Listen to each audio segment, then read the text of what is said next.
YouTube, and welcome to Prime Productions. I'm here to help enhance your tabletop gaming experience. And if you're new to this channel, I primarily cover Paizo tabletop role-playing games like Pathfinder and Starfinder. And welcome back to my Quick Take series, where I'll discuss a small component of Pathfinder for just a few minutes. And today I'm going to talk about an official Paizo rule, the only official Paizo rule that I will be ignoring moving forward in my own personal home games, and that is minimum proficiencies. So, as a quick refresher about minimum proficiencies, look at this ritual reincarnate. See up here where it says nature parentheses expert? That means that you have to be an expert in the nature skill to ever succeed on that ritual. So, if no one in your party is an expert in nature, you can't even try to reincarnate your dead friend. Now, today I'm going to explain why I, personally, am going to eject that from my game. But before we get started, let me say that I get the concept of minimum proficiencies. It doesn't matter how dexterous your hands are. If you don't know how locks work, or you only have a basic understanding of locks, you probably won't be able to pick the most complicated locks.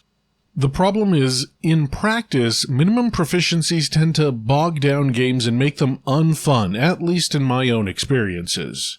So, minimum proficiencies tend to show up in two places, in rituals and in hazards, though they can show up in other places. And they usually involve skills, but they can involve the perception ability because it is skill-like. Anyway, it's these two places that cause a real sticking point for me. First, let's talk about rituals, and I'm going to tell a story about an adventure path that I am currently wrapping up as of the writing of this script. This professionally written adventure path, written by Paizo professionals, involves casting a ritual to progress the plot. There is no way to progress the plot without this ritual. This ritual has to be cast as the adventure path is written. And it has to be cast when the PCs are around level 5, when most of the party will only have 2 skills at expert. And the ritual requires you to be expert in religion. Now, luckily, the players work on the ritual for a level or two so that they know that the ritual is coming and can plan to level up accordingly, but here's the thing. It forces players to level up a skill that they may not want to level just to progress the plot.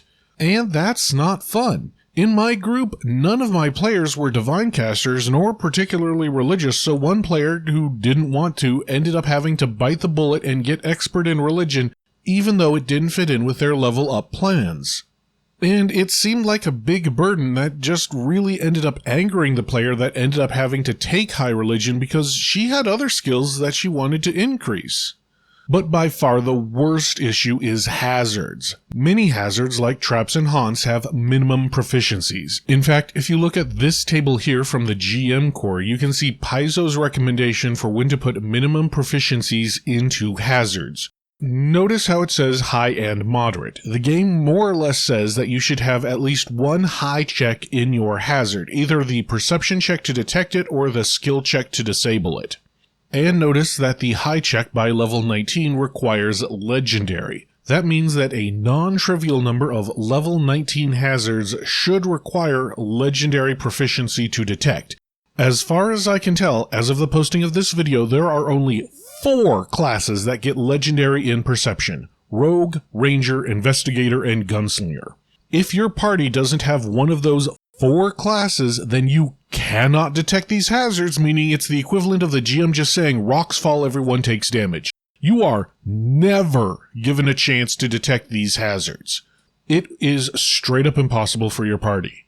Now, there are a few other ways to detect high-level hazards without legendary perception, such as the Trap Finder feat, but they are few and far between, and you have to actively hunt them down for your character to get them. If you are, say, a swashbuckler with good perception and thievery, and you are the party's go-to trap disarmer, you will eventually get to the point where, starting around level 15, you will just not be able to find many traps anymore, ever.